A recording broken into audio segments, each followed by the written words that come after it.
आपने सूचना सुनी होगी, 9 अप्रैल को हम जो रविवार की सुबह की सभा होगी वो ऊचान जिम्नेशियम में होगी। हम ईस्टर की प्रस्तुति वहाँ करेंगे। ईस्टर की प्रस्तुतियाँ पहले हम शुक्रवार को किया करते थे, लेकिन इस बार हमारी जो ईस्टर की प्रस्तुतियाँ हैं वो रविवार को होगी। इसलिए जो प्रभु भोज होगा वो रविवार की सुबह की सभा में होगा। इसलिए जो लोग ऑनलाइन सभा में शामिल होते हैं वो रविवार की सुबह की सभा के लिए अपने आप को प्रभु भोज के लिए तैयार कर सकते हैं। और दूसरी सभा में हम प्रस्तुतियाँ और स्तुतियाँ करेंगे। पिछले शुक्रवार को हमने मार्च की ईश्वरीय चंगाई सभा की और पिता परमेश्वर ने अद्भुत चंगाइयों के द्वारा कार्य किया। उन्होंने हमें पवित्र आत्मा से प्रज्वलित कर दिया। इसके कारण हम उत्तर और आशीष प्राप्त कर पाए हैं। आइए तमाम धन्यवाद और महिमा हमारे पिता परमेश्वर को दें।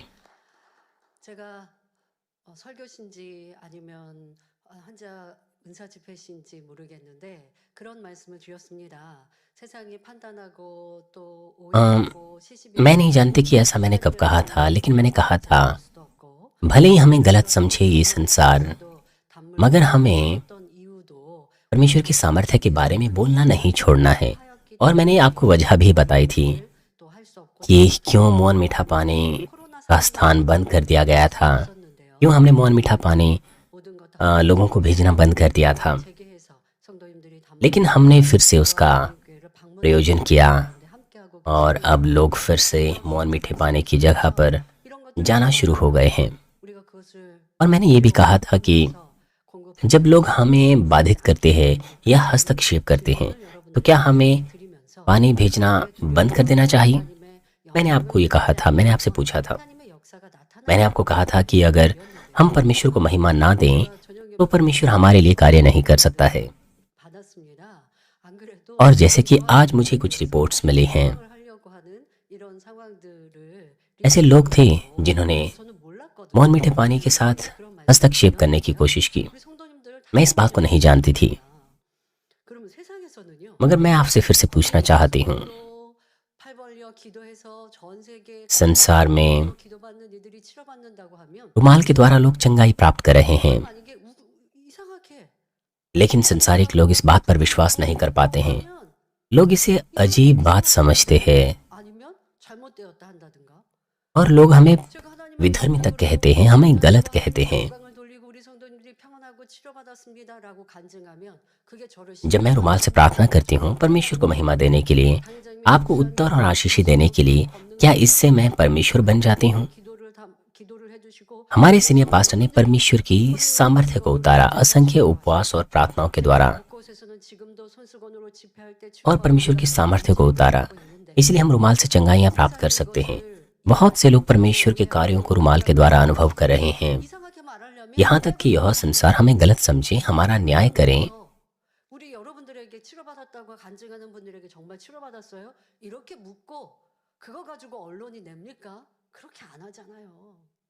परंतु मीडिया सचमुच हमारी चंगाइयों के बारे में बातें नहीं करता है। मगर क्या आपको लगता है कि क्या हम चंगाई सभा करना बंद कर दें? क्या आपको लगता है कि हमें बस अनुग्रह को बांटना चाहिए, संगति करनी चाहिए? परंतु आप जानते हैं सभी कलीसियाओं को परमेश्वर के कार्यों को प्रकट करना चाहिए, क्योंकि हम चंगा करने वाले परमेश्वर पर विश्वास करते हैं। हमें परमेश्वर को महिमा देनी है जब हम चंगाइयाँ प्राप्त करते हैं। मगर ऐसे कामों का अनुभव किए बगैर हम दूसरों को कुछ नहीं कह सकते, दूसरों को कुछ नहीं बोल सकते। लेकिन हमारे पास परमेश्वर के कार्य हैं, परमेश्वर की सामर्थ्य है। आपने परमेश्वर की सामर्थ्य का अनुभव किया है। क्या आप मौन मीठे पानी को पैसों से खरीद सकते हैं? आप वहां जाने के लिए आजाद हैं, आप उसका इस्तेमाल कर सकते हैं। ऐसा नहीं है कि हम पैसों का इस्तेमाल करते हैं और हमारा नुकसान हो जाए। ये विश्वास की बात है, ये आपके ऊपर है। भले ही मैं ईश्वरीय चंगाई सभा का संचालन करूं,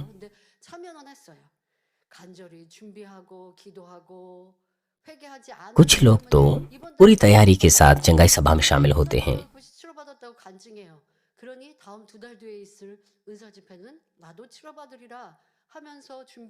और वो निर्णय लेते हैं कि वे अगली चंगाई सभा में चंगाई प्राप्त करेंगे। इसलिए वो इसलिए उन्होंने मेहनत से संकल्प प्रार्थना सभा में हिस्सा लिया, उपवास के साथ स्वयं को तैयार किया और इस तरह से उन्होंने चंगाई प्राप्त करी। इसी प्रकार से आप अपना विश्वास बढ़ाते हैं और एक सही मसीह जीवन जीते हैं। उस प्रकार से आपकी समस्याएं सुलझती हैं।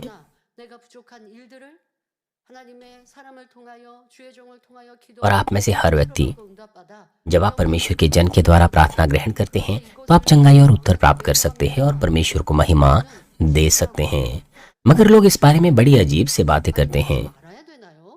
मगर क्या हम इसे करना छोड़ दें? मैं आपसे ये पूछना चाहती हूँ, यदि मैं ईश्वरीय चंगाई सभा करना बंद कर दूं,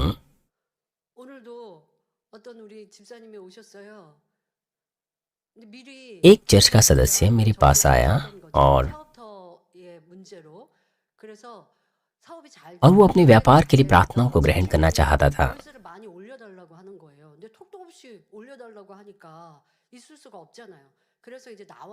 उसके व्यापार में कोई समस्या चल रही थी।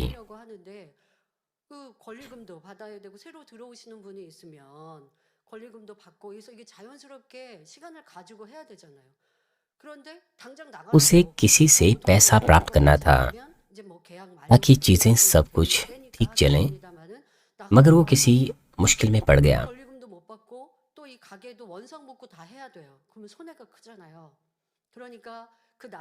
उसका एक बड़ा नुकसान होने वाला था। इसलिए उसने मुझसे प्रार्थना करने के लिए आग्रह किया। वो आया और ईश्वरीय चंगाई सभा के बाद शनिवार को उसकी जो व्यवसाय में समस्या थी वो ठीक हो गई। अब वो कठिनाई में नहीं है। वो मेरे पास आया और उसने मुझे धन्यवाद कहा।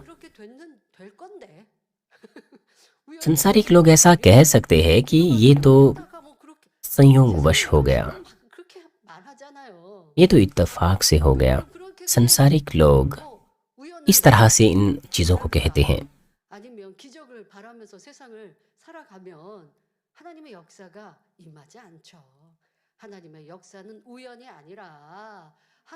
परमेश्वर के कार्य कोई संयोग नहीं है।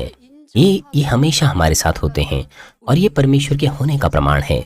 यदि आप इसे माने, भरोसा रखें, तो पिता परमेश्वर हमारे लिए कार्य करते हैं। मगर अगर लोग इसे संयोग समझें या इस तरह की बातें कहें कि ये तो कहानी है, ये तो झूठ है, तो आप परमेश्वर का कार्य अनुभव नहीं कर सकते। इस कलीसिया में हमने सीखा है कि विश्वास क्या है। हमने सीखा है कि कैसे विश्वास के द्वारा परमेश्वर को प्रसन्न किया जाता है। इसलिए हम ईश्वरीय चंगाई सभा करते हैं और हम परमेश्वर की सामर्थ्य को दर्शाते हैं, दिखाते हैं। और अगर हम इन कामों को करना छोड़ दें तो ये बड़ी आरामदायक बात होगी। सीनियर पास्टर के साथ भी ऐसा ही था। अगर सीनियर पास्टर आत्मिक संसार नहीं दिखाते, अगर सीनियर पास्टर बंद कर देते, रोक देते, सीनियर पास्टर जानते थे कि वो सताव का सामना कर सकते हैं, मगर फिर भी जो उन्हें करना था उन्होंने उसे करना नहीं रोका। वो इन चीजों से डरते नहीं थे, वो करते गए। और मैं समझती हूँ कि आपको याद होगा। इसलिए इस कलीसिया में परमेश्वर की सामर्थ्य प्रकट हुई। तो क्या अब हम ईश्वरीय चंगाई सभा करना रोक दें? क्या गवाहियां बोलना हम छोड़ दें? गवाहियां बांटना छोड़ दें? क्या हम कुछ ना करें, हाथ पर हाथ धरे बैठे रहें? तो फिर स्वर्ग में किस प्रकार के निवास स्थानों में आप जाओगे? मुश्किल से आप उद्धार प्राप्त कर पाएंगे। परमेश्वर के कामों का अनुभव किए बगैर क्या आपको लगता है कि आप अपना विश्वास बढ़ा सकते हैं? क्या आपको लगता है कि आप भरपूरी प्राप्त कर सकते हैं? संसार से समझौता करना छोड़ सकते हैं? लगातार संकरे मार्ग पर चले रह सकते हैं? नहीं, हम प्रभु से मिले हैं, हमने स्वर्ग को जाना है, हमने प्रभु के साथ चलना शुरू कर दिया है। और इस संसार में रहते वक्त आप स्वर्ग पर संदेह करते हैं क्योंकि स्वर्ग दिखता नहीं है, आप उसे छू नहीं सकते, मगर उसकी महान सामर्थ्य के द्वारा, चिन्हों और आश्चर्य कर्मों के द्वारा परमेश्वर दर्शाता है कि वो जीवित है। उसने हमेशा इन बातों को दर्शाया है। मानव के सदस्यों ने, जिन्होंने इसका अनुभव किया है, वो पाप और बुराई को दूर करने का प्रयास करते आ रहे हैं। भले ही वो स्वयं की आंखों से प्रभु को नहीं देख सकते, परंतु हम विश्वास करते हैं कि पिता परमेश्वर हमें उत्तर देंगे, वो आशीष देंगे। परमेश्वर इस प्रकार से हमारी अगुवाई कर रहा है। भले ही संसार हमें गलत समझे, हमारा न्याय करे, लेकिन हमें डरना नहीं चाहिए। हमें जो कर रहे हैं उसे नजरअंदाज नहीं करना चाहिए। 진실하게 다 밝히는 재단이기 때문에 그러다 보면 원수만 사탄 이런저런 회방을 하려 하고 하죠. इसलिए 우리 입을 벌려. हमें जो करना है वो करना है। शत्रु दुष्ट हस्तक्षेप करने की कोशिश कर सकता है, लेकिन हमें सत्य बोलना है। 나는 편하게 쉽게 신앙생활하고 싶어요. 하시면 아니 되지 않겠습니까? क्या हम 오히려 그런 생각이 있었으면 बस कष्ट से बचने के लिए 나타나는 एक सुविधाजनक मसीह जीवन जिए? 하나님의 역사가 나타나는 걸 꺼려하는가? 회개하고 돌아봐야죠. 하나님의 역사가 तो आपको पता होना चाहिए, 걸 싫어할 리는 परमेश्वर के कार्यों का अनुभव करने में आपको संकोच होगा। 그냥 묵묵히 감사할게요. हर व्यक्ति 하나님의 영광은 어떻게 돌릴 건데요? परमेश्वर के कार्यों का अनुभव करना चाहता है, तो फिर हम कैसे परमेश्वर को महिमा दे सकते हैं? परमेश्वर को महिमा मिलनी चाहिए, हमें परमेश्वर को महिमा देनी है। 전할 때 भले ही संसार हमें नहीं समझे, 이고 लेकिन हमें 하나님은 हमारे परमेश्वर के कार्यों को उन तक पहुंचाना है, ताकि उनके शारीरिक विचार तोड़ दिए जाएं और लोग 하나님의 चर्च आ जाएं। 재단입니다. हमें इस तरह से आगे बढ़ना है। ये है मानवीन का चर्च, जो परमेश्वर की सामर्थ्य को 합니다. 그래서 우리는 뭐 세상이 오해하고 प्रकट कर रहा है। 그래서 हमें अपना कार्य करना है, हमें अपनी भूमिका निभानी है। संसार कैसे ही हमें गलत क्यों ना समझे, 그런 일들이 चाहे बुरी बातों से हमारे बारे में बुराई क्यों ना करें, 하나님께 영광 돌리는 걸 하지 말자라고 우리 성도님들은 하실 리가 없고 우리 장로님들이 और जब वो हमारे बारे में बुराई ही क्यों ना करे, तब भी हमें परमेश्वर की सामर्थ्य की गवाही देने को नहीं रोकना है। 그럼 우리 단물 얘기도 하지 말고 권능 얘기도 하지 말고 그러실 일꾼들이 없음을 알기에 저도 담대히 하나님의 영광을 मैं जानती हूँ कि चर्च का कोई भी कार्यकर्ता, मेरा मतलब है 구하시고 그런 일들 상관하지 말고 मुझे आशा है कि 내 자신과 교회가 돼서 더 मेरा मतलब है हमें परवाह नहीं करनी है कि संसार हमारे बारे में क्या बोलता है। 두려워하고 두려워하는 게 아니라 हमें परमेश्वर को महिमा देने पर ध्यान देना है। 스마트하니 회방하면 हमें डरने की आवश्यकता नहीं है। 더 마음껏 영광 돌리고 शत्रु दुष्ट जब हस्तक्षेप करता है हमारे साथ, तो हमें परमेश्वर को और भी बड़ी महिमा देनी है। ये हमारा कर्तव्य है। मुझे आशा है कि आप परमेश्वर को धन्यवाद दें अपनी गवाहियों के द्वारा 이렇게 내가 जो ईश्वरीय चंगाई सभा में हुई है। और जब आप संसार में जाएं, तो आप उन कामों का अनुभव, मेरा मतलब उन कामों की गवाही दे सकते हैं जिनका अनुभव आपने किया है। 지난 시간 प्यारे भाई और बहनों, 하나님께서 पिछले सत्र में हमने देखा कि अय्यूब किस तरह से दावा कर रहा था कि परमेश्वर ने उसे मारकर थका दिया है और उसकी समस्याओं के लिए परमेश्वर को दोषी ठहराया। उसने यहाँ तक कहा कि परमेश्वर ने उसे कष्ट देने के लिए 뾰족한 눈으로 바라보고 있다는 उसके प्रति अपने दांत पीस लिए हैं और उसे घूरा है। 말들이 도리를 범 इसके अलावा अय्यूब ने शिकायत की कि उसके मित्र परमेश्वर के कारण अपने कर्तव्यों से भटक गए 원망하는 모습을 볼 수 있었습니다. और बर्बाद हो गए, और यह सब परमेश्वर की वजह से हुआ। जैसा कि अय्यूब ने किया, बहुत से लोग अपनी समस्याओं का कारण अपने वातावरण या अन्य चीजों से ढूंढते हैं। जब उनका व्यवसाय विफल हो जाता है, तो वो अर्थव्यवस्था को दोष देते हैं। जब उनकी फसल खराब होती है, तो वो स्वर्ग को दोष देते हैं। जब वे कॉलेज की प्रवेश परीक्षा में असफल हो जाते हैं, तो वे अपने माता पिता या पर्यावरण को दोष देते हैं। 자신을 हर मामले में ये या वो कोई ना कोई बहाना ढूंढते हैं वो। लेकिन जब भी हम किसी समस्या या परेशानी में हो, तो हमें सबसे पहले विनम्रता पूर्वक अपने आप को ढूंढना चाहिए। यहाँ तक कि अगर हम 이런 어려움을 당했어. एक अनुचित स्थिति का सामना ही क्यों ना कर रहे हो, 할지라도 남을 탓하기 이전에 तो जब हम दूसरों को दोष देने से पहले खुद को जांच करते हैं, 개선할 수 있고 तो हम अपनी कमियों को खोज सकते हैं, ठीक कर सकते हैं। 주실 수 있습니다. परमेश्वर सभी चीजों को भलाई में उत्पन्न करेगा। 통해 자신을 मैं आशा करती हूँ कि यह संदेश, 원하시는 뜻을 깨닫고 변화되는 इस संदेश के द्वारा आप स्वयं को खोज सके। परमेश्वर की इच्छा को समझने और स्वयं को बदलने में आपको मदद मिलेगी। 하나님과 친구들에게 돌리며 आज के पाठ में भी अय्यूब परमेश्वर पर दोष देता है और सब बातों के लिए अपने मित्रों पर भी दोष देता है। 16:10 में वो कहता है, अब लोग मुझ पर मुंह पसारते हैं और मेरी नामधराई करके मेरे गाल पर थप्पड़ मारते हैं और मेरे विरुद्ध भीड़ लगाते हैं। यहाँ पर वे अर्थात अय्यूब के मित्र हैं। अय्यूब के मित्र उसके मुंह से उसकी ओर ताकने, यहाँ पर अय्यूब के मित्र का उसकी ओर ताकने, उसकी ओर मुंह पसारने का मतलब है नकारात्मकता उसके मित्र की उसके प्रति।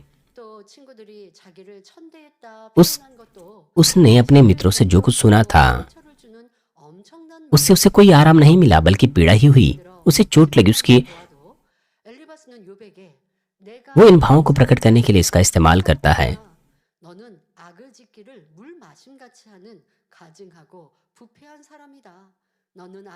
अय्यूब ने यहाँ यह भी कहा कि उसके दोस्तों ने उसके साथ तिरस्कार का व्यवहार किया है, क्योंकि उन्होंने भयानक शब्दों का उच्चारण किया जो कि अपमानजनक और हानिकारक थे। जैसा कि हम 15 अध्याय में देखते हैं, एलिपस ने अय्यूब से कहा, तुम धूर्तों की भाषा चुनते हो। तू घिनौना और भ्रष्ट मनुष्य है जो अधर्म को पानी की नाई पीता है। तुम एक दुष्ट और निर्दयी मनुष्य हो। तुमने परमेश्वर के विरुद्ध हाथ बढ़ाया है और तूने परमेश्वर के विरुद्ध अहंकार किया है। एक नास्तिक मनुष्य अर्थात वो जो विश्वास नहीं करते होने के नाते तुम बांझ हो, क्योंकि तुम भ्रष्ट हो। आग तेरे डेरे को भस्म कर देगी। यह कहकर एलिपस ने अय्यूब का न्याय करने और निंदा करने से परे जाकर उसे श्राप भी दिया। इसलिए अय्यूब ने उल्लेख किया कि उसके मित्र अपने मुंह से अपना मुंह उसकी ओर पसारते हैं। अय्यूब ने यह भी कहा कि उसके मित्रों ने उसके गाल पर थप्पड़ मारा है। अय्यूब ने जब अपने मित्रों की बातें सुनी तो उसने तिरस्कार महसूस किया, निराशा महसूस की। इसलिए उसने कहा कि उसके मित्र जो है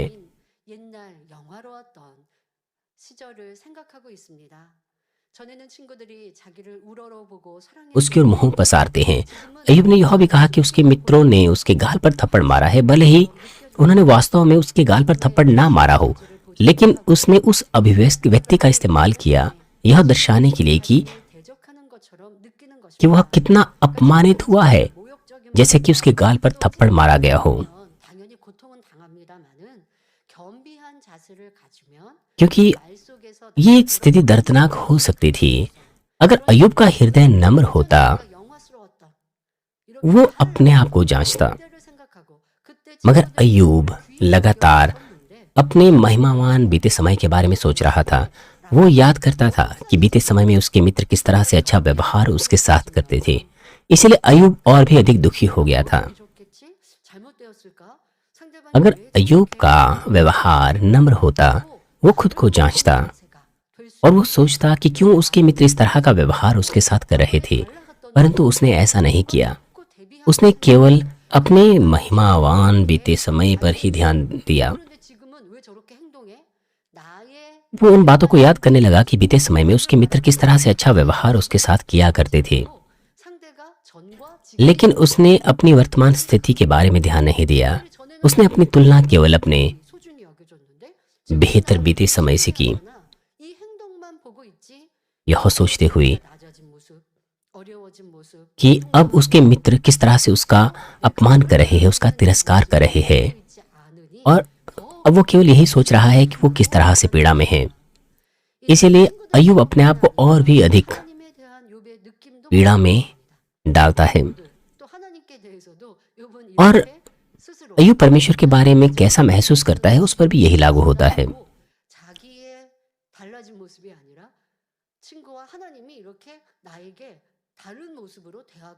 अय्यूब ने सोचा कि परमेश्वर ने और अय्यूब के मित्रों ने उसके साथ अलग व्यवहार किया है। परमेश्वर को गलत समझते हुए पहले 16:9 में अय्यूब कहता है कि उसने क्रोध में आकर मुझको फाड़ा और मेरे पीछे पड़ा है। वह मेरे विरुद्ध दांत पीसता और मेरे बैरी मुझको आंखें दिखाते हैं। जब उसने अपनी वर्तमान स्थिति को बीते समय से बहुत मुश्किल पाया,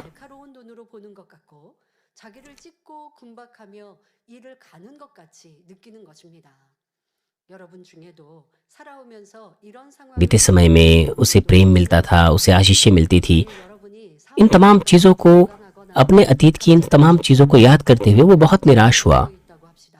उसे महसूस हुआ कि 주변 사람들이 은근히 나를 과시하는 것 같고 परमेश्वर 하고 하는 ने उसे क्रोध में आकर उसे फाड़ डाला है। 스스로 자격지심 परमेश्वर ने उसका शिकार किया है। परमेश्वर उसकी ओर दांत पीसता है। 느끼며 오해 판단하여 고통 속에 आप में से कुछ इस तरह की स्थिति से गुजरे होंगे। मान लीजिए कि आप 전에 내가 잘나 का जो व्यवसाय का है वो दिवालिया निकल गया, या अचानक से आपकी नौकरी छूट गई। अब आप परेशानी में है। इस बिंदु पर आप ऐसा महसूस कर सकते हैं कि आपके आसपास के लोग आपको अब हीन दृष्टि से देख रहे हैं, 사원으로 있던 동료가 어느 날 या फिर लोग अब आपके आसपास आने से बचते हैं। भले ही 동료는 वास्तव में ऐसा नहीं है, लेकिन आप अपने आप में ऐसा दोष महसूस करते हैं। आपको ऐसा लगता है जैसे 승진한 동료 कि अब यह पहले जैसी चीजें नहीं हैं। गलतफहमी 빠지고 और 의욕까지 상실하죠. 그러니까 상대방이 खुद ही आप इस तरह का निर्णय लेते हैं। आप गलतफहमी के शिकार हो जाते हैं और आप खुद को पीड़ा में डालते हैं। 하는 것입니다. 또 학생들의 경우 भले ही 친구는 सामने वाले व्यक्ति ने उस तरह का व्यवहार आपके साथ नहीं किया, लेकिन आप खुद पर दोष लगाते, आत्म दोष की वजह से आप ऐसा महसूस करते हैं। 보는데 내 느낌 가운데 친구가 왠지 나를 얕보는 것 같아서 친구를 멀리 한다면 이 또한 나의 판단이며 자격지심이지요. 그러할 때는 조그만 말 한마디로도 상처를 받아요. 상대는 그런 의도가 아니에요. इस तरह के उदाहरण हमें बाइबल में भी मिलते हैं। 판단하고 오해하는 것입니다. 여러분 삶에 이러한 모습들을 고치셔야 해요.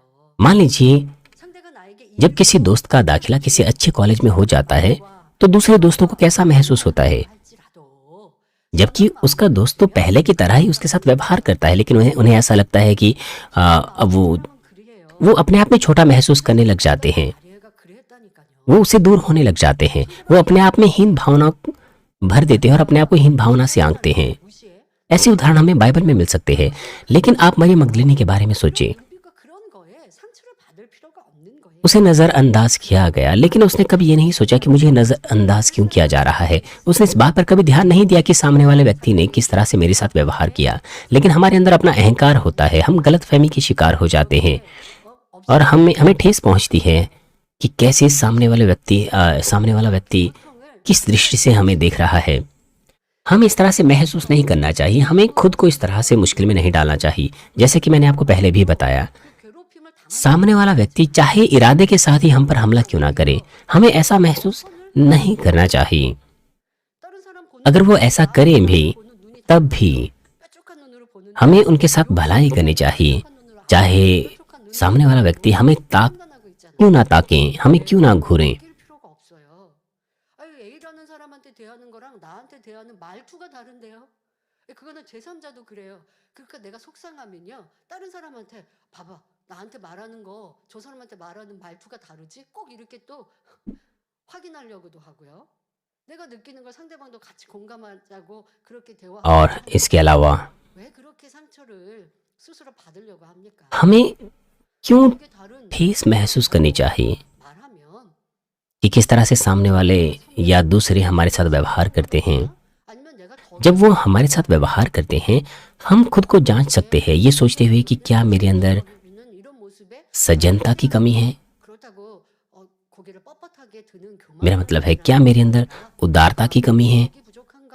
이렇게 여러분들 스스로를 만들어가고 진리 안에서 हमें अपने आप को जांचना चाहिए, खुद को सत्य में आंकना चाहिए। 내가 낮아지는 게 아니라 भले ही 아버지 앞에 दूसरा व्यक्ति हमें नजरअंदाज कर रहा हो, 아버지는 높이 इसका मतलब ये नहीं कि हमारी इज्जत कम हो गई है। 인정하는 우리가 되어지시면 दूसरा व्यक्ति जब हमारे साथ ऐसा करता है तो पिता परमेश्वर हमें ऊंचा करते हैं। 하나님에 대해 मगर अय्यूब, क्योंकि उसके आत्म दोष की वजह से 자 성경에 उसने परमेश्वर को और अपने मित्रों को गलत समझा। 야곱의 아내 इस तरह के उदाहरण बाइबल में भी मिलते हैं। 자매였습니다. याकूब की पत्नियां लिया और राहेल वे बहनें थीं। अपने पति का पक्ष जीतने के लिए राहेल हमेशा अपनी बहन से श्रेष्ठ महसूस करती थी। लि아는 남편이 야곱이 लेकिन जैसे ही लिया ने 4 पुत्रों को जन्म दिया तो स्थिति उलट गई। 그러니까 항상 교만한 모습이었습니다. 자, 그런데 이것이 이제 달라진 상황이 됩니다. 바로 어느 जब लिया ने 4 पुत्रों को जन्म दिया तो स्थिति उलट गई। 반전되었지요.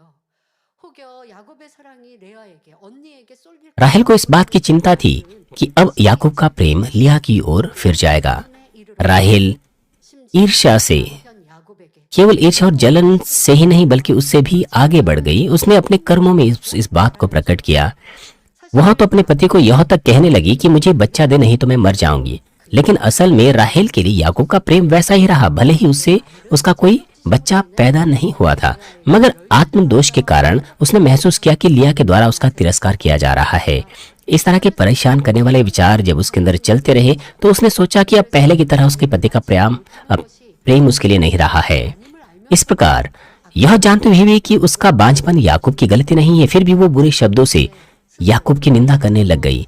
उसके आत्मदोष ने न केवल खुद को व्यथित किया बल्कि उसके पति, उसके आसपास के लोगों को भी 이처럼 부부가 पीड़ा दी। 친구 간에 इस तरह से हम देख सकते हैं कि बहुत से लोग अपने 판단하며 ओ해하는 경우 अपने अंतर्ज्ञान या अपने 이는 अंतकरण के आधार पर दूसरों को, अपने जीवन साथी को या दोस्तों को, पड़ोसियों को गलत आंकते हैं और उन्हें गलत समझते हैं। 자신과 비교하며 저 यह विश्वासी भाई बहनों के बीच भी होता है। कुछ विश्वासी नाराज हो जाते हैं, मायूस हो जाते हैं जब कलीसिया के कार्यकर्ता को पहचान मिलती है, जब उनकी प्रशंसा होती है। 상대가 나를 वे खुद में ही तुलना करने लग जाते हैं। वो इस तरह के विचारों से खुद को निराशा महसूस करते हैं, क्योंकि वह तो अमीर है, अधिक शिक्षित है, इसलिए उन्हें पहचान मिलती है, मुझे नहीं मिलती। 일꾼이 성장하니 그를 칭찬해 주시죠. कुछ ऐसे चुने हुए कार्यकर्ता होते हैं जो लगन से अपना काम करते हैं, भले ही उनके आसपास के लोग उनकी तारीफ करते हैं, उन्हें प्रोत्साहित करते हैं, मगर कुछ लोगों को इस बात से खुशी नहीं होती है। 주고 무슨 일이 있으면 उन्हें ऐसा लगता है 나에게 맡기시더니 कि 그렇지 않고 저 मेरे डिस्ट्रिक्ट लीडर वो मुझसे बातें करते थे जब कोई समस्या होती थी, लेकिन अब स्थिति बदल गई है। अब जब समस्या होती है तो वो उसके पास जाते हैं। 충만함을 मेरे प्रति जो अब उनका प्रेम था वो उस व्यक्ति की ओर बदल गया है। वो इस तरह से महसूस करते हैं। 자 이렇게 욥도 उनकी इस तरह की भावनाएं शारीरिक विचार से उत्पन्न होती है, जो कि असल में बुराई की वजह से है। 오해하니 अपनी स्थिति को भी दयनीय देखकर अय्यूब ने भी परमेश्वर को अपनी बुराई के कारण गलत समझा, इसलिए वह अपनी समस्याओं का समाधान नहीं खोज पाया। 문제 विश्वासियों में भी ऐसे विश्वासी हैं जो गलत तरह से अपनी समस्याओं का समाधान खोजते हैं और इस प्रकार से अपनी समस्याओं का हल ढूंढने में असफल हो जाते हैं। वे दूसरों का न्याय करते हैं, बकवाद करते हैं 정작 और इस तरह से अभिलाषा में पड़ जाते हैं 찾지 못하고 내가 और बदले में अपने आसपास के लोगों को असहज और नाराज महसूस कराते हैं। 아무리 기도하고 फिर भी यदि वे स्वयं अपनी गलती का एहसास नहीं करते, लेकिन सोचते हैं क्योंकि मैं अन्याय से पीड़ित हूँ 나에게서는 이유를 찾지 않고 상대방에서 아유 तो मैं 상대방이 अच्छाई से इसे सहन कर लूंगा। चाहे वे कितना भी प्रार्थना करे, 평함을 이루겠습니까? कलीसिया में काम करे, वे अपनी समस्या का समाधान नहीं कर सकते हैं। अगर आप ये सोचे कि ये वाला व्यक्ति मुझसे जलन रखता है तो कैसे आप शांति बना सकते हैं? ऐसे में आपकी समस्या का समाधान नहीं मिल सकता। 그런데도 하나님이 वो लोग सत्य में नहीं जीते, 나려고 연단하시는 것이다. बल्कि इसी वजह से वो समस्या में पड़ते हैं। लेकिन कुछ लोग गलत फहमी में रहते हैं कि परमेश्वर ने 이렇게 하나님 탓 आशीषों के लिए उन्हें परीक्षा दी है। 면 성령님의 음성을 들을 수 없기에 जब वो दूसरों पर या परमेश्वर पर दोष लगाते हैं तो वे परमेश्वर की, पवित्र आत्मा की आवाज को नहीं सुन पाते हैं। इस तरह से अपनी समस्या का समाधान वे प्राप्त नहीं कर पाते हैं। परमेश्वर ने याकूब 1:13 में कहा, जब किसी की परीक्षा हो तो वो यह ना कहें कि मेरी परीक्षा परमेश्वर की ओर से होती है, क्योंकि ना तो बुरी बातों से परमेश्वर की परीक्षा हो सकती है, ना वह किसी की परीक्षा आप करता है। 말씀하셨습니다. 그러니 여러분들이 받는 시험을 하나님이 나에게 इसलिए जब आप आजमाइशों से गुजरते हैं, 는 하지 आपको इस तरह की चीजें नहीं कहनी चाहिए कि परमेश्वर ने मुझे इस परीक्षा को दिया है। 예외 상황이 있으면 आपको इस तरह के वक्तव्य का इस्तेमाल नहीं करना चाहिए। 이삭을 번제로 드리라 हालांकि इस तरह के वक्तव्य है जैसे कि हमें बाइबल में भी मिलते हैं। 큰 축복을 주시기 위해 ऐसे मामले हैं जहां पर परमेश्वर ने आशीषों के लिए परीक्षा दी, जैसे कि जब परमेश्वर ने इब्राहिम को इसहाक को होम बलि करने के लिए होम बलि 의인들에게 करके चढ़ाने के लिए कहा था। ऐसे मामले में परमेश्वर ने अब्राहम की परीक्षा ली थी। 더 큰 धर्मी लोग जब आजमाइशों परीक्षाओं से गुजरते हैं तो इसका मतलब यह नहीं कि उन्होंने कोई गलती की है। वो परमेश्वर की योजना थी कि परमेश्वर और भी बड़ी आशीष उन्हें दे सके। 기억하여 अगर हम 하고 감사 संसार में जीते हुए अपने आप को परीक्षा में पाते हैं तो हम आनंदित रह सकते हैं, धन्यवादी रह सकते हैं। तो परमेश्वर निश्चित रूप से सब चीजों को भलाई में उत्पन्न करेगा और हमें बड़ी आशीष देगा। 나는 लेकिन जब हम अपनी गलती से कष्ट का सामना करते हैं 주신 तो फिर हमें उन्हें आशीषों की परीक्षा समझकर गलतफहमी नहीं रखनी है कि उन्हें परमेश्वर ने दिया होगा, कि वो आशीषों की परीक्षा है। आपको ये नहीं सोचना चाहिए कि मैं धर्मी व्यक्ति हूँ, मैं परमेश्वर के वचनानुसार जीता हूँ। जब आप किसी परीक्षा का सामना करते हैं तो आपको ऐसा नहीं कहना चाहिए कि परमेश्वर ने ये परीक्षा मुझे दी है। आपको मुड़कर खुद को जांचना चाहिए और अपनी समस्या का कारण ढूंढना चाहिए। यही बुद्धिमानी है। जब हम प्रार्थना करें, उपवास करें, इस तरह के जब हम प्रयास करते हैं, तब मेरा मतलब है आपको आनंदित रहना है, धन्यवादित रहना है, धन्यवाद देना है। 잘못으로 일하는 것이 아닌 하나님의 계획 속에 있다면 더더욱 기뻐하고 감사해야 축복이 임하는 것이고. 자, 그렇게 해서 여러분들의 어떠한 उस तरह से चाहे कैसी ही परीक्षा या आजमाइश में आप क्यों ना पड़ो, 성도님들이 आप 되시길 바랍니다. सटीक समाधान प्राप्त कर पाएंगे। और आगे अय्यूब 11 पद में अय्यूब कहता है, ईश्वर ने मुझे कुटिलों के वश में कर दिया है और दुष्ट लोगों के हाथ में फेंक दिया है। 경건치 않은 사람이며 अय्यूब अपने मित्रों को कुटिल और दुष्ट कहता है। अय्यूब 친구들은 और उसके मित्र एक दूसरों को दुष्ट कह रहे थे। 정죄하고 있습니다. 욥은 하나님께서 자신을 अय्यूब ने दावा किया कि परमेश्वर ने मुझे उसके दोस्तों के हवाले कर दिया है, जो कि कुटिल है और दुष्ट है। 경제의 원인을 하나님께로 돌리는 모습입니다. ये भी 하나님께서는 अय्यूब, यहाँ पर भी अय्यूब अपनी समस्याओं के लिए परमेश्वर को जिम्मेदार ठहरा रहा है। परमेश्वर ने अय्यूब को ना तो कुटिलों के हवाले किया, ना उसके ना ना ना दुष्टों के हाथों में सौंप दिया। कब परमेश्वर ने अय्यूब के मित्रों को कहा था कि जाओ और अय्यूब से बहस करो, उसकी आलोचना करो, उसे भड़काओ? 게 있습니까?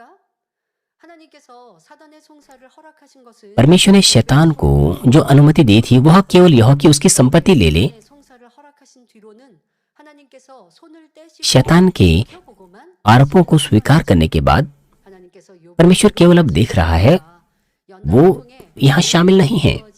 ऐसा नहीं है कि परमेश्वर ने अय्यूब को सताया हो, बल्कि परीक्षाओं के माध्यम से अय्यूब की छुपी हुई बुराई प्रकट हुई। 수 있게 इससे अय्यूब को बुराई दूर करने का अवसर मिला और परमेश्वर से मिलने का अवसर मिला।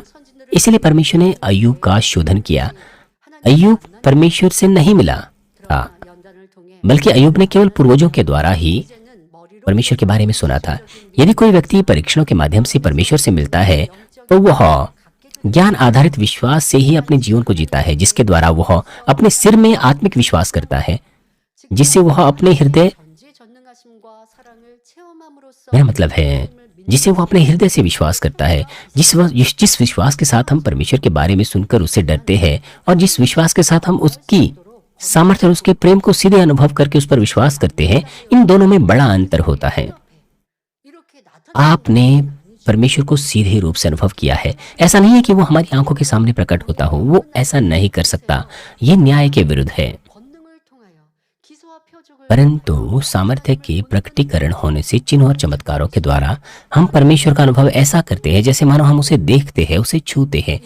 इसीलिए सीने पास्टर ने 두번 세번 और भी बड़ी सामर्थ्य को पाने की खोज की, 또 자기의 삶을 돌아가면 하나님을 잊어버리고 क्योंकि लोग 유익과 भूल जाते हैं जो कुछ वो अनुभव करते हैं। 주해버리려고 하는 우리 인생들, 신앙인들, 만민의 성도들 이 모습을 보시고 안타깝게 여기시며 더 큰 권능을 직접 하나님께서 이 땅에 내려오고 हमारे सीनियर पास्टर ने और भी बड़ी सामर्थ्य को 놀라운 기사 표적 희한하고 प्राप्त करने की खोज की है, यहाँ तक कि उन्होंने चिन्हों और आश्चर्य कर्मों को प्रकट किया, 붙들고 천국을 향해 갈 수 있게 할 수 있다.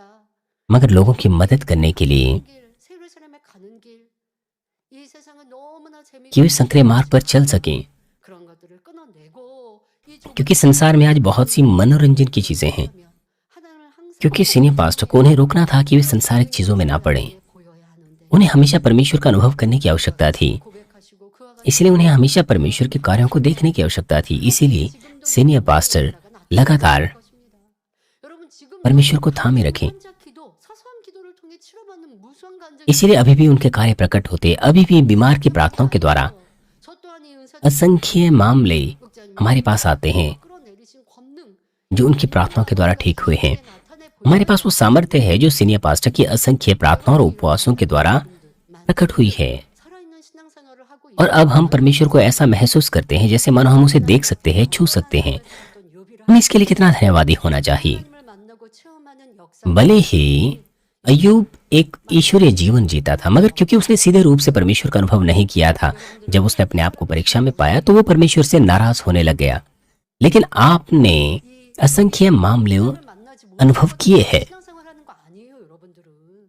हम अय्यूब से अलग है। 돌변한 것처럼 그런 신앙생활을 하고 있어요.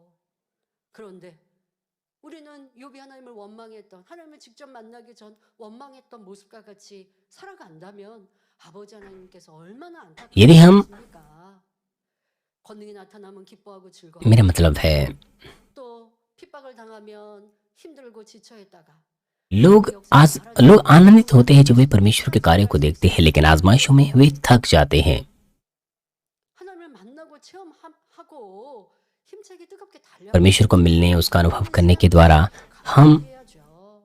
उत्साहित रह सकते हैं और हमें उन कामों के लिए धन्यवादी होना चाहिए 기사와 표적, 이 살아있는 신앙생활 जिन्हों आश्चर्य कर्म और परमेश्वर की सामर्थ्य का प्रकट होना, 학을 버리지 못하겠습니까? 이러한 모습들. 그러니 우리가 연단을 उनके द्वारा हम पाप और बुराई को दूर कर सकते हैं। 왜 우리 이 연단을 아버지가 빨리 해결해 주시지 않습니까? 할 게 없는 거예요. 그런데요, 저는 우리 성도님들의 간증을 여러 채널을 통해 듣고 또 알죠. 어떤 मुझे 성도님들은 그런 말씀을 하세요. गवाहियां प्राप्त हुई है, 까지 신앙생활을 하면 मुझे दूसरों से कहानियां सुनने को मिलती है, दूसरों की गवाहियां मुझे प्राप्त हुई है। 그런 성도 있으면 저는 너무 행복한 거예요. 이 연단의 때라 할지라도 내 죄악을 इन आजमाइशों के दौरान भी ऐसे लोग हैं जो पाप और बुराई को दूर कर रहे हैं, अधिक प्रार्थना कर रहे हैं, और इस तरह से वो सबसे अधिक आनंदित है। इन आजमाइशों के दौरान भी वो परमेश्वर से उत्तर और आशीषें प्राप्त कर रहे हैं, चंगाइयां पा रहे हैं। अपने जीवन के हर क्षण में वे परमेश्वर से मिलते हैं। इस तरह के लोग इस समय को कोई आजमाइश नहीं मानते हैं, मगर कुछ ऐसे हैं जो निराश हो जाते हैं, 연단을 자초하고 있지 않는가 생각해 보면 जैसे कि अय्यूब ने 체험한 이 은혜를 감사하고 더 나를 स्वयं अपने ऊपर आजमाइशें लाई। 인정하며 변화되는 우리가 되어야 इसलिए बजाय इसके हमें खुद को जांचना चाहिए। 지금 같은 이러한 시험을 겪지 않았다면 예전에 इन 살아왔던 इस तरह की परीक्षाओं से गुजरे बगैर 하나님의 축복 많이 받고 있었던 अय्यूब वैसे ही उन भौतिक आशीषों के साथ जीता रहता जैसा कि वह जी रहा था। जब परमेश्वर ने, 속에 있었던 मेरा मतलब है, 켜 있었던 알지 जब हम अय्यूब के कामों को देखें 드러났습니다. 막 드러나니까 तो जैसे ही अय्यूब आजमाइश से गुजरने लगा तो उसके हृदय की छुपी हुई गहरी बुराई प्रकट होने लग गई। 저는 이제 큰일 났다. 아니잖아요. 결과를 보면 축복이었다라고 여러분도 아시잖아요. हम जानते हैं कि अय्यूब का जो परिणाम हुआ वो आशीषें थी, क्योंकि परमेश्वर जानता था कि नतीजा क्या होगा। 전에 परमेश्वर ने आजमाइश आने दी, 더 큰 참된 복을 주시기 위해 이와 같이 허락하고 계시는 겁니다. अय्यूब को सच्ची आशीष देने के लिए परमेश्वर ने उस तरह की स्थिति अय्यूब के ऊपर आने दी, क्योंकि आजमाइशों से गुजरे बगैर अय्यूब अपनी भौतिक आशीषों के साथ ही अपना जीवन जीता। 과 선을 베푸는 삶을 살았습니다. जब हम अय्यूब के कामों को जांचते हैं तो वो परिश्रम से परमेश्वर को होम बलि देता था, अपने पड़ोसियों के साथ सद्भाव और भलाई करता था। फिर भी उसने आत्मिक आशीषें प्राप्त नहीं की थी जिससे वो परमेश्वर को गहराई से जान पाता। 시험을 통해 विरुद्ध लड़ाई की, मेरा मतलब पापों के विरुद्ध लड़ता और पवित्र होता। लेकिन परीक्षाओं से गुजरने के बाद अय्यूब की जो बुराई है वो प्रकट हुई। जब हमारी बुराई प्रकट होती है तो हम निराश हो जाते हैं, हम पीड़ा में होते हैं। ऐसा लगता है कि हमारा तमाम मसीह जीवन खत्म हो गया है। 과정을 통해 참 성결을 얻는 लेकिन इन आजमाइशों से गुजरने 자녀가 되어줄 के द्वारा लोग सच्चा, मेरा मतलब है, एक सच्चा पवित्रीकरण साध सकते हैं, सच्ची संतान बन सकते हैं। यही सच्ची आशीष है। 복은 영적인 복, 참된 큰 복은 아닌 것이죠. 그러나 욥은 시험을 겪은 후 죄성을 발견하고 लेकिन आजमाइशों से गुजरने के बाद 진정한 अय्यूब खुद को पूरी तरह से जांच पाया, अपने पापमय स्वभाव को दूर कर पाया और सच्ची आशीष प्राप्त कर पाया। इसीलिए परमेश्वर ने आजमाइशें, परीक्षाएं आने दी। 축복을 받을 वजह यह है क्योंकि जब किसी व्यक्ति का प्राण समृद्ध होता है तभी वह इस धरती पर बड़ी आशीष प्राप्त कर सकता है और अंत में स्वर्ग में ऐसे स्थान पर जा सकता है जहां वो सूरज के समान चमक सकता है। 허락하셨을 जब परमेश्वर परीक्षा आने देता है, यहाँ एक महत्वपूर्ण बात है, जब परमेश्वर किसी परीक्षा को हमारे जीवन में आने देता है, वो परीक्षा जल्दी चली जाए या लंबी हो जाए, वो बड़ी हो या छोटे पैमाने पर आए, ये हमारे हृदय पर निर्भर करता है। ये निर्भर करता है कि हम कितने भले हैं या बुरे हैं। 연단을 통해 시험을 통해 참 믿음 갖게 하시고 परमेश्वर आजमाइशें और परीक्षाएं अपने प्रिय संतान को इसलिए देता है ताकि उन्हें सच्ची आशीषें दें। 하나님은 나 미워하고 싫어하셔서 요 버리기 위해서 연단하신 거 아니라고요. 자, ऐसा नहीं है कि परमेश्वर ने अय्यूब को त्याग देने के लिए उसके जीवन में परीक्षाएं दी। 연단의 길고 짧음이 इसलिए हमें पता होना चाहिए जब परीक्षा आती है तो वो हमारे लिए आशीष है, 달려 लेकिन वो लंबी रहें या जल्दी ही खत्म हो जाएं, 있대. ये हमारी मानसिकता के ऊपर निर्भर रहता है। 오래 가고 यदि हमारे अंदर बहुत सी बुराई है, क्योंकि परीक्षाओं के दौरान हमारी बुराई प्रकट होती है, 형편에 있다 하더라도 तो ऐसे में हमारी परीक्षा बढ़ जाती है, लंबा समय लग जाता है। लेकिन परीक्षाओं के दौरान अगर हम प्रार्थना करें, उसमें भी अपना विश्वास दर्शाएं, धन्यवाद दें, आनंदित रहें, तो फिर नतीजा क्या होगा? 하게 원수만 परमेश्वर जल्दी ही शत्रु दुष्ट और शैतान के गढ़ों को ढा देगा और हमें आशीष देगा। 성도들이 मगर फिर भी बहुत से मसीह सच्चे विश्वास को दर्शाने में असफल हो जाते हैं, बुराई दर्शाते हैं, परीक्षाओं और आजमाइशों के दौरान बुराई दर्शाते हैं, कुड़कुड़ाते हैं और झगड़ा करते हैं। 여러분 우리 성도님 ऐसे में भी परमेश्वर धीरज धरता है। 핍박이 있고 यदि हम अपने विश्वास को जांचें, 내 믿음을 잃고 सताव के दौरान, आजमाइशों के दौरान 그런데 कुछ लोग अपनी परिपूर्णता खो बैठते हैं, अपने आनंद को खो बैठते हैं। 돌이키고 मगर आप जानते हैं, 연단할 때 기쁨과 감사가 없 क्योंकि आप परमेश्वर से मिले हैं, इसलिए आप मन फिराते हैं। 이제 더 충만한 신앙생활로 आप जांचते हैं कि आपने आजमाइशों के दौरान धन्यवाद नहीं दिया, आप आनंदित नहीं रहे, 통과하지 और अब आप एक ऐसा जीवन जीने की कोशिश करते हैं। 못했기 때문에 지금 회복하였어도 또 시험이 와요. 근데 또 시험이 왔을 때 이기면 이제 안 오나요? 어떤 경우는 두 번, 세 번 이겼는데도 두 번, 세 번 다시 옵니다. 세 번째까지 온전히 통과하면 그 다음은 승리한 것이기에 축복이 임하는 것이죠. मेरा मतलब है 시험이 왔어요. कि जब हम पूरी तरह से परीक्षा को पार करेंगे तो हम सच्ची आशीषें पाएंगे। मान लीजिए कोई परीक्षा आई और 하고 회개했어요. हम उस परीक्षा में असफल हो गए 아니에요. 진 거예요. और आपने पश्चाताप कर लिया, लेकिन पश्चाताप करने का मतलब यह नहीं कि आपने परीक्षा को पार कर लिया है और अपने विश्वास को आपने पुनः पा लिया है। 시간이 अगर परीक्षा फिर से आए और अगर आप फिर से परिपूर्णता को खो दें और आप पश्चाताप करें, 발전된 신앙생활이 될 ये परीक्षा को पास करना नहीं है, परीक्षा पर जीतना नहीं है। उस तरह से आप आत्मिक रूप से विजय नहीं हो सकते। 하고 원망이 또 आपको अपने आप को जांचना चाहिए कि आजमाइशों में आपने किस प्रकार से कार्य किया। क्या आप कुड़कुड़ाए, 보니 기뻐하고 감사해서 이제 시험을 통과했는가? 아니면 기쁨과 감사가 없어서 회개하고 돌이켰어요. 근데 다음에는 또 다른 모양으로 시험이 옵니다. 똑같은 모양으로 오면 이길 수 있고 승리할 수 있을 것 같은데 다른 모양으로 시험과 연단이 와요. 원수마귀 사단이 그렇게 호락호락하게 시험 주지 않거든요. 가장 내게 취약한 부분, 어려운 부분 शत्रु दुष्ट आपकी कमजोरी को जानता है, आपको परीक्षा देता है, 넘어졌어요. आपकी कमजोरी पर वो हमला करता है। 아, 내가 또 판단하고 정죄했어요. लेकिन अगर आप फिर से गिर जाएं, 회개하고 돌이켰어요. 그리고 내 생각을 바꿨어요. 그런다고 승리한 게 아니에요. 진 거예요. 또 다음에 수근수근한 얘기를 들었어요. मेरा मतलब है 하고 또 판단을 जब दूसरी परीक्षा आए, जब आप फिर से न्याय और निंदा करने की बातें सुने और अगर आप उनके साथ शामिल हो जाएं, तो इस तरह से आप फिर से परीक्षा में विफल हो जाते हैं।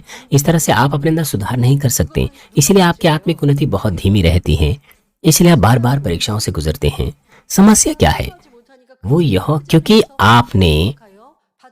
आपने अपनी परीक्षा में विजय प्राप्त नहीं की, 거죠. 하나님이 주셨 इसलिए वो चीजें बार बार आपके साथ होती हैं। 이런 모습들도 돌아 ये समस्या आपने उत्पन्न की है। आपको इस तरह से इस बात को देखना चाहिए और लगातार आत्मिक उन्नति करते रहना चाहिए। 악을 바랍니다. 또 시험에 듭니다. 그러나 이때 यदि आप सटीक समाधान ढूंढने में असफल रहे हैं, 통해 변화되기까지 참고 ऐसा होने पर भी परमेश्वर धैर्यपूर्वक 성도들이 होकर 악이 들어 लोगों की प्रतीक्षा करता है। भले ही लोगों की बुराई आजमाइशों में प्रकट हो, तब भी परमेश्वर धीरज धरता है, उनका इंतजार करता है कि वे बदले। 보았죠. 연단할 때 내가 오답을 썼어요. आजमाइशों के दौरान कुछ लोग 하나님께서 나를 내쳐버리시나요? 아닙니다. 욥과 같이 연단을 받고 있는데 지금 계속 틀린 답을 쓰고 있잖아요. 그런데 मेरा मतलब है 하지 않으시죠? 때로는 두고 보십니다. अय्यूब भी अपनी समस्या का गलत समाधान ढूंढ रहा था। 발견해야 하기에 아버지의 마음도 안타까우시지만 우리를 바라보십니다. 그러다가 가장 यद्यपि परमेश्वर, 우리에게 역사해 मेरा मतलब है 나를 발견하여 परमेश्वर 주시고 सबसे उचित समय में हमारे लिए कार्य करता है। वो हमारी मदद करता है कि हम पश्चाताप करें, मन फिराएं और पवित्र हो जाएं। 신앙생활 속에 जैसे कि अय्यूब के मामले से हम देख सकते हैं, हमारे मसीह जीवन में भले ही हम आजमाइश या परीक्षा का सामना करें, भले ही हम ठोकर खाएं, आजमाइशों में गिर जाएं, फिर भी पिता परमेश्वर अपनी धधकती आंखों से, अपने प्रेम की आंखों से हमें देखते हैं। 되겠고요. 온전히 승리하는 사람이 되어야 하죠. 그런데 그런 승리하기 हमें अपनी आजमाइशों, अपनी परीक्षाओं में सिद्ध विजयी को प्राप्त करना है। 계십니다. 자, हमें हमारे प्रभु को याद रखना चाहिए, जो हमारे लिए प्रसन्न होता है, हमें हौसला देता है। हमारा प्रेमी परमेश्वर संसारिक लोगों के साथ भी धीरज धरता है और अपने विश्वासियों के साथ भी। अगर परमेश्वर तुरंत ही किसी व्यक्ति का न्याय करे जैसे ही उसने पाप किया, तो इस धरती पर कोई जीवित नहीं रह सकता। 그러나 하나님께서는 오래 참고 기다리시며 많은 기회를 주시지요. परमेश्वर धैर्य पूर्वक होकर लंबे समय तक लोगों की प्रतीक्षा करता है, उन्हें कई मौके देता है, लेकिन जब वे पाप और बुराई से भरे रहते हैं, उनके पास पीछे मुड़ने का कोई अवसर नहीं होता, तो वह अपने न्याय का प्रयोग करता है। उदाहरण के लिए परमेश्वर ने कनान के निवासियों के लिए परमेश्वर ने धैर्यपूर्वक 400 वर्षों तक इंतजार किया। 종살이하다가 4대 만에 가나안 땅 जब सभी प्रकार की पाप और बुराई से वे पूरी तरह से भर ना गए, जैसा कि परमेश्वर ने घोषणा की, 아직 관용 इजरायली मिस्र में जाएंगे, गुलामी सहेंगे और 4 पीढ़ियों में कनान देश में लौट आएंगे। उसने कहा कि एमारियों का अधर्म अभी तक पूरा नहीं हुआ है। यहाँ 4 पीढ़ियों की अवधि लगभग 400 वर्ष कनानियों के लिए अपने पापों से फिरने और पश्चाताप करने का अवसर था। 그들은 악에서 यद्यपि परमेश्वर ने लंबा इंतजार किया, लेकिन उन्होंने अपनी बुराई से 더 이상 मन नहीं फिराया 희망성이 और अंत में जब उनका अधर्म का काम पूरा हो गया, तो फिर पीछे मुड़ने का उनके पास कोई अवसर नहीं था। 이처럼 하나님께서 इस तरह से परमेश्वर को उन्हें नष्ट करने के अलावा और कोई अवसर, मेरा मतलब है परमेश्वर के पास कोई और चारा नहीं था। इससे हम देख सकते हैं कि परमेश्वर अपने न्याय अनुसार कार्य करता है। 부족 यीशु मसीह को स्वीकार करने के बाद विश्वासी वचन के अनुसार जीने का दावा करते हैं, लेकिन कई बार 모습을 보고 वो वचन के अनुसार नहीं चल पाते हैं, वे ठोकर खाते हैं, अभिलाषा में पड़ जाते हैं। जब परमेश्वर उन्हें देखें और तुरंत अगर परमेश्वर उन्हें पापी घोषित कर दे, तुरंत उनका न्याय करे, तो कितने हैं जो बच पाएंगे। लेकिन हमारा परमेश्वर हमेशा धैर्यपूर्वक सभी लोगों को पश्चाताप करने का अवसर देता है, 향하여 ताकि वो सत्य में जीने 그러셨습니다. 지금도 जी सके। परमेश्वर उनकी प्रतीक्षा करता है, जैसे कि दूसरा पत्रस 3:9 में परमेश्वर कहता है, 연단과 충성을 मेरा मतलब है इस आजमाइश को आने से पहले 나에게는 연단이 끝나고 आपको अपनी परिपूर्णता को 깨달을 수 बनाए रखना है, 영적 उसे पुनः प्राप्त करना है। 그렇지 않고 우리는 말하죠. तब आप एहसास करेंगे 회복할게요. 아니. कि परमेश्वर 우리에게 की आजमाइशों का 걷는가 살아계심을 보여. प्रावधान क्या है आपके जीवन में। 우리는 믿음이 있었던 사람이기에. हमें परमेश्वर के सामर्थ्य के बहुत से कामों को दिखाया गया है, 그렇습니까? मगर अब आप में से कुछ लोगों ने अपना विश्वास खो दिया है। अब आप अपनी बुराइयां प्रकट करते हैं। 아무런 축복이 임할 수 없어요. 그리고 연단은 यदि आप इस तरह से कहें 상관이 없는 कि अगर यह परीक्षा खत्म होगी तो मैं परिपूर्णता को पुनः प्राप्त करूंगा, नहीं, 내게 इस आजमाइश के दौरान ही आपको 그리고 시험이 끝나 अपने अंदर कारण को ढूंढना है, परिपूर्णता को पुनः प्राप्त करना है। 기다리고 계시는 아버지의 계획과 तब वो आजमाइश आपके लिए सच्ची आशीष बनेगी और आप एहसास करेंगे कि पिता परमेश्वर का 어떤 इस परीक्षा के प्रति क्या प्रावधान है। 것이 아니라 जैसे कि दूसरा पत्रस 3:9 में लिखा है, प्रभु अपनी प्रतिज्ञा के विषय में देर नहीं करता, जैसे जैसी देर कितने लोग समझते हैं, परंतु तुम्हारे विषय में धीरज धरता है और नहीं चाहता कि कोई नाश हो, वरन यह कि सब को मन फिराव का अवसर मिले। परमेश्वर लंबे समय से हमारी प्रतीक्षा कर रहा है ताकि लोग पापों से पश्चाताप कर सके, और साथ ही पवित्र आत्मा निरंतर हमारे हृदय पे खटखटाता है, सत्य में अगुवाई करता है। इसलिए जब हम वचन के अनुसार जीने में असफल हो जाते हैं, तो हम पीड़ित महसूस करते हैं, हम चिंता महसूस करते हैं, 더 정금같이 और यदि हम अब भी अनाज्ञाकारिता करें तो हम विभिन्न परीक्षाओं से और आजमाइशों से और क्लेशों से गुजरते हैं। लेकिन परमेश्वर इन आजमाइशों के द्वारा हमें पवित्र बनाना चाहता है, इसलिए यह उसका प्रेम है। इसलिए परमेश्वर के हृदय को समझते हुए हमें अपनी समस्या का जो जड़ है उसे अपने अंदर ढूंढना है, दूसरे में नहीं। 하나님 앞에 온전한 모습으로 나와야 합니다. तभी हम संपूर्ण 이게 시험과 बनकर सामने आ सकते हैं। आमतौर पर किसी व्यक्ति का विश्वास तब प्रकट होता है जब उसके जीवन में परीक्षाएं या आजमाइशें आती हैं। यदि वो निराश हो जाएं, चिंताओं और परेशानियों के कारण आनंद खो दें, प्रार्थना करना रोक दें, तो यह दर्शाता है कि उसका विश्वास छोटा है। लेकिन अगर वो आनंदित रहे, धन्यवादी रहे, प्रार्थना में अपनी कमियों को खोजता रहे, लगातार उन्हें ठीक करता रहे और खुद को परमेश्वर की दृष्टि में उचित पात्र में बदलता रहे, तो परमेश्वर निश्चित रूप से उसकी समस्याओं का समाधान करेगा और उसे आशीषों के साथ वापस चुकाएगा। 말씀 안에 살았는데도 जब हम परमेश्वर से प्रेम करते हैं, वचन में निवास करते हैं, तब भी अगर कोई समस्या होती है तो परमेश्वर उस समस्या के माध्यम से 천히 가는 축복을 주시게 वो हमें परमेश्वर से मिलने का मौका देता है 욥은 이러한 하나님의 और निश्चित रूप से वो उसे आशीषों में बदल देगा। लेकिन परमेश्वर के प्रति इस प्रेम को ना समझने के कारण अय्यूब लगातार परमेश्वर को क्रोध कर रहा था, उसे गलत समझ रहा था। पहले जब अय्यूब के मित्रों ने उसे सलाह दी, अगर अय्यूब तब जवाब देता कि हाँ तुम सही हो, मैं निश्चित रूप से इन परीक्षाओं और आजमाइशों के लिए दोषी हूँ, 말대로 तुम्हारी सलाह मानकर मैं प्रार्थना करूंगा, 잘못을 मैं परमेश्वर के सम्मुख अपने गलत कामों को जांचूंगा, गलत कामों को खोजूंगा, 공박했겠습니까? तो तब क्या अय्यूब के मित्र उस तरह से उसकी आलोचना करते? क्योंकि अय्यूब अपने आप को धर्मी समझ रहा था, इससे 그들이 감정이 나서 और अपने मित्रों की अवहेलना कर रहा था, परमेश्वर 만일 के विरोध में हो गया था। 권면을 इसलिए अय्यूब के मित्र क्रोधित हुए, उसकी आलोचना करने लगे। यदि अय्यूब अपने मित्रों की सलाह मान लेता तो वे उससे अधिक प्रेम करते और उसे सांत्वना देते। 치신 것이 아니라 मूल रूप से ऐसा नहीं है कि परमेश्वर ने अय्यूब को उसके मित्रों के हाथों में सौंप दिया हो, बल्कि अय्यूब अपनी बुराई के कारण अपनी मुसीबत में पड़ गया, उस मुसीबत में पड़ गया। 들 있을 수 있어요. 아, 나를 괴롭히는 क्या आपने भी कभी इस तरह का अंगीकार किया है 왜 कि- 부끄러웠을까? 왜 옆에 저성을 사람이 있어서 कि 괴롭게 하실까? वो व्यक्ति मुझे दुख देता है, मगर परमेश्वर ने क्यों उसे मेरे करीब रखा है? 그런데 이 또한도 그 사람이 악하다라고 내가 정죄하고 있는 것이라는 것도 생각. जब आप इस तरह से सोचते हैं, 아유, 저 사람 때문에 इसका मतलब है आप पहले से उस व्यक्ति को बुरा सोच रहे हैं। 드러날 게 드러난 것이고 내 안에 있었던 것을 내가 보게 된 것이고. आपकी बुराई जब प्रकट होती है, 말씀하셨다고요. 그 사람에게 सिनेपास ने कहा है कि जब आपकी बुराई, 이러한 선한 मेरा मतलब है जब कोई आपकी बुराई दर्शाता है तो आपको उसे धन्यवाद देना चाहिए, उसको उपहार देना चाहिए। जब इस तरह का भला हृदय आपके पास है तो किसी भी परिस्थिति में आप पूरी तरह से खुद को बदल सकते हैं, 되는 거예요. तो फिर आपकी आजमाइशें जल्द ही खत्म हो जाएगी। 이 사람 때문에 또 나에게 악한 사람 लेकिन अगर आप ये सोचें 이렇게 괴롭게 하시니 무슨 연고입니까? कि 발견했다고 하지만 क्यों परमेश्वर ने इस तरह के बुरे लोगों को मेरे जीवन में दिया है, 저 사람 나를 उसकी वजह से 발견되었네요.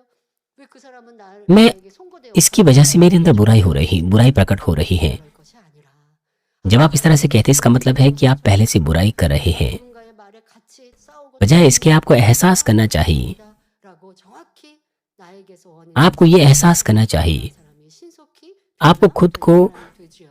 अपने अंदर, आपको खुद को दोषी मानना चाहिए, आपको अपने अंदर समस्या को ढूंढना चाहिए, उस तरह से आप खुद को बदल सकते हैं। 치신 하나님을 탓했습니다. अय्यूब लगातार अपने मित्रों पर दोष लगा रहा था, परमेश्वर पर दोष लगा रहा था। 친구들도 마찬가지였습니다. 욥의 말에 감정을 담아서 친구들도 आप अय्यूब के मित्रों को देखें, 많이 जब वो अय्यूब की बातों का खंडन कर रहे थे अपनी दुर्भावनाओं के चलते, तो अय्यूब ने अपने हृदय का द्वार और भी कठोरता से बंद कर दिया। संक्षेप में अय्यूब और उसके मित्रों ने स्वयं को 같은 데 보면 स्वयं की ही बुराई से संकट में डाला। 진흙 같은 것들로 늪이 형성되어 있습니다. 그런데 그 जब हम जंगल में जाते हैं तो हम 그래서 여러분 영화 같은 दलदल को देखते हैं। अगर आप दलदल में गिर जाए तो उसे बाहर निकलना मुश्किल हो जाता है। फिल्मों में आपने इस तरह के दृश्य देखे होंगे। 들어가는 이러한 늪처럼 악이라는 게 그래요. 그리고 남의 탓을 하는 것이 बुराई के साथ भी ऐसा ही होता है। 계속 빠져드는 거예요. 자기 정당화, 자기 आप एक दलदल में हैं 이건 늪과 और आप और अधिक बुराई में गिर जाते हैं 나에게서 찾지 못하는 और आप खुद को सही ठहराने की कोशिश करते हैं। आप खुद से समस्या का कारण नहीं ढूंढ पाते हैं। आप दूसरों पे दोष लगाते हैं। इस वजह से आप और अधिक आजमाइशों में पड़ते हैं और अधिक परीक्षाओं में पड़ते हैं और आप उससे बाहर नहीं निकल पाते हैं। यदि अय्यूब खुद को जांचने की कोशिश करता, मन फिराता, परमेश्वर उसे अनुग्रह देता, उसकी मदद करता 능력을 주셨을 것입니다. कि वो जागृति पाए और अपने मार्गों से मन फिराए। 창으로 यद्यपि अय्यूब का पूरा शरीर गंभीर फोड़ों से भर गया था, 엉뚱해두시고 축복으로 फिर भी परमेश्वर तुरंत उसे चंगा कर देता और उसे आशीष देता। 욥은 그렇지 않죠. इसीलिए 계속 불평 원망을 하니 मगर क्योंकि अय्यूब ने ऐसा नहीं किया, वो लगातार कुड़कुड़ा रहा था, 이 연단은 길어질 수밖에 इसलिए उसकी समस्याएं लंबी होती गई, उसकी आजमाइशें लंबी होती गई। इसलिए जब हमें कोई समस्या होती है तो हमें उसका कारण स्वयं में खोजना चाहिए, दूसरों में नहीं। 없어서 जब हम परमेश्वर के वचन से अपने आप पर विचार करें, अपने हृदय से पश्चाताप करें, मन फिराएं, तो परमेश्वर निश्चित रूप से हम तक पहुंचेगा और हमें आशीष देगा। 하나님께서는 반드시 만나 주시고 축복해 주십니다.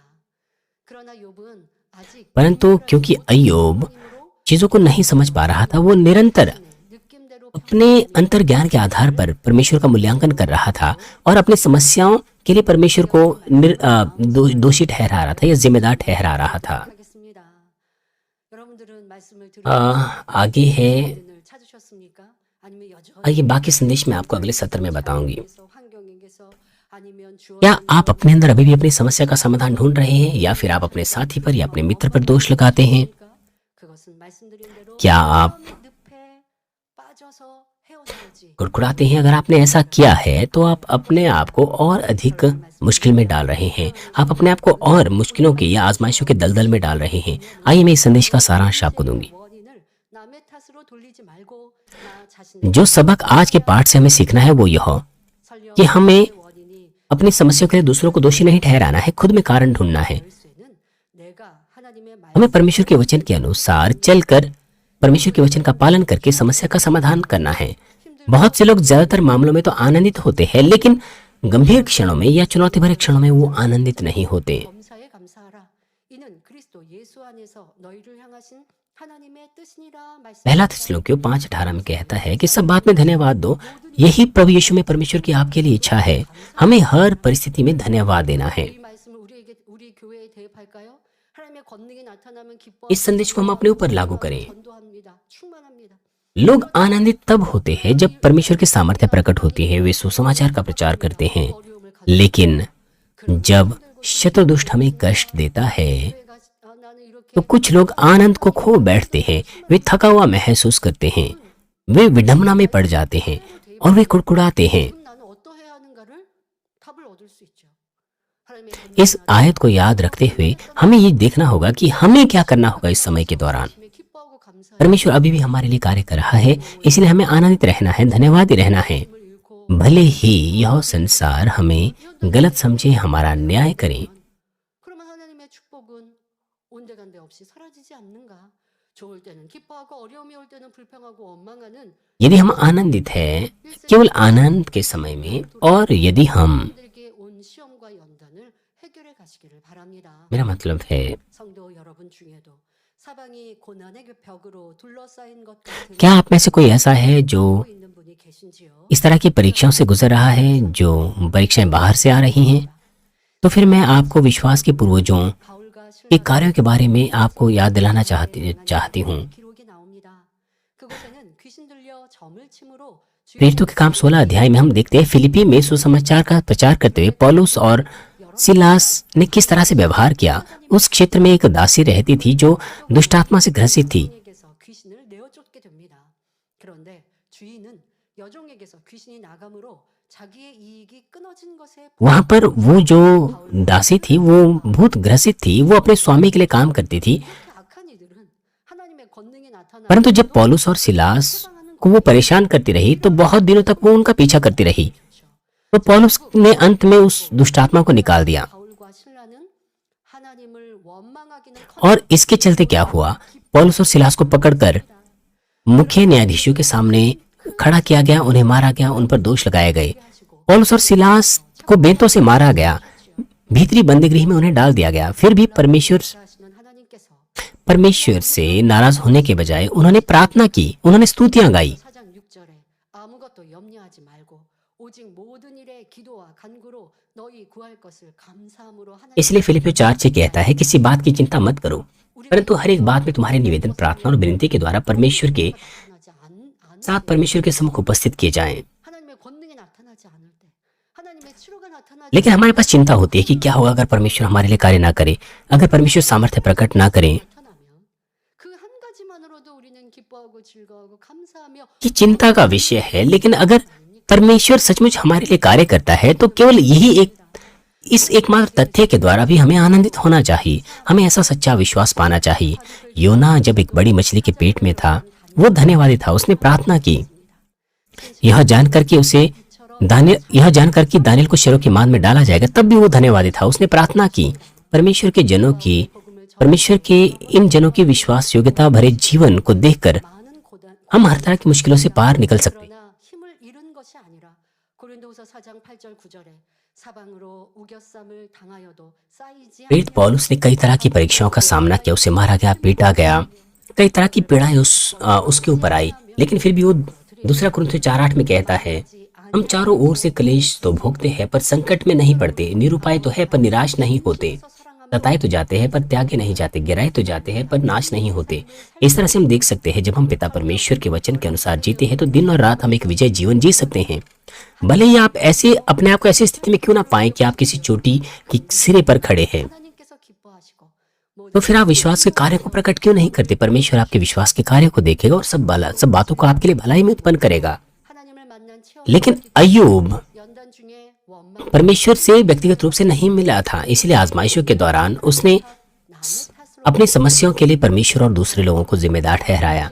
लेकिन आपने और मैंने सत्य को जाना है, हम बहुत अच्छे से जानते हैं। 한 분들이 많습니다. 그러므로 문제가 있을 때 그 원인을 और हम में से बहुतों ने प्रभु का अनुग्रह भी अनुभव किया है। इसलिए मैं आपसे विनती करती हूँ कि जब भी आप कोई समस्या पाएं तो अपने अंदर कारण ढूंढें और तेजी से भरपूरी को प्राप्त करें और केवल आनंद और धन्यवाद के साथ अंगीकार करें, चाहे परिस्थितियां कैसी ही क्यों ना हो। 말씀 참고하시면서 आइए आज के संदेश पर सोचते हुए सभी लोग साथ मिलकर प्रार्थना करेंगे। 오늘도 욥이 모든 문제의 원인을 하나님 탓, 친구 탓, 환경, 내게 주어진 어려움 탓으로 돌리는 것을 볼 수 있습니다. 하지만 자신의 악 때문에 연단이 길어졌고 친구들과 변론하며 스스로 자격지심으로 고통을 더 당하고 있는데 그 문제의 원인을 알지 못하고 있습니다. 우리 모두도 이 말씀을 통해 나를 발견하게 하시고 배우자, 자녀, 부모, 직장, 일터, 친구, 신앙생활 안에서 힘들고 어렵고 괴로운 이유를 무엇에서 찾았는가? 바로 나 자신에게서 찾아서 그 시험 환란을 넉넉히 이기고 승리하며 응답, 은혜, 축복으로 바꿀 수 있는 복된 성도님들 되게 하여 주옵소서. 감사드리며 우리 주 예수 그리스도의 이름으로 기도하옵나이다. 아멘. 영상을 통하여 당회장님의 환자를 위한 기도를 받겠습니다. 아픈 분들은 아픈 곳이나 연약한 곳에 손을 बीमारों के लिए सिनेपास्टर की प्रार्थना ग्रहण की जाएगी। अगर आप बीमार हैं अपना हाथ अपने बीमार अंगों पर रखें, और अगर आप बीमार नहीं हैं अपना हाथ अपनी छाती पर रखें। अपने हृदय की इच्छाओं के लिए इस प्रार्थना को प्राप्त करें। हालेलुया। सर्वशक्तिमान हमारी प्रेमी पिता परमेश्वर, कृपया अपना हाथ सभी विश्वासियों पर रखें जो इस वक्त इस प्रार्थना को ग्रहण कर रहे हैं। समय और दूरी को मिटाते हुए अपना कार्य उन लोगों पर प्रकट कीजिए जो इस वक्त इस प्रार्थना को GCN और इंटरनेट पर, सैटेलाइट टीवी पर, शाखा और संघीय कलीसियाओं में और परमेश्वर की संतान संसार भर में ग्रहण कर रहे हैं। उन्हें हृदय से विश्वास करने की योग्य विश्वास दीजिए। नकारात्मक विचार और शक दूर कीजिए। सभी क्लेश और आजमाइशें दूर कीजिए। सिर से लेकर पैर तक सभी अंदरूनी अंग, कोशिकाएं, उत्तक और तंत्रिकाएं और जो भी बीमार अंग है उन्हें पवित्र आत्मा की आग के द्वारा झुलसा दीजिए और मूल ज्योति के द्वारा। यीशु मसीह के नाम से मैं आज्ञा देता हूँ, शत्रु, दुष्ट और शैतान, सभी बीमारियां, रोगाणु, विषाणु और निर्बलताएं दूर हो, ज्योति आ जाएं।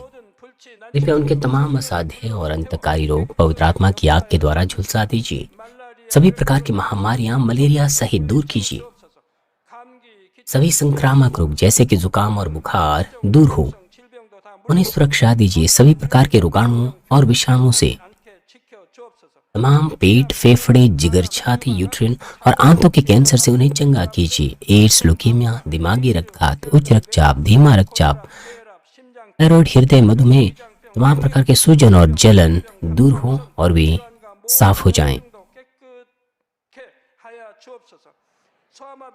पोलियो, लकवा, गठिया और हर्निएटेड डिस्क से उन्हें चंगा कीजिए। पीठ दर्द, सिर दर्द, मानसिक दर्द और सभी दूसरी दर्द गायब हो जाएं। मिर्गी, स्वलिनता, उदासी, तंत्रिका रोग और दूसरी मानसिक बीमारियां दूर हो। सभी प्रकार के लकवे खुल जाएं। उठें, चलें और कूदें। आंखें सामान्य देखने लगे, कान सामान्य सुनने लगे, अंधे देखने लगे, बहरे सुनने लगे और गूंगे बोलने लग जाएं।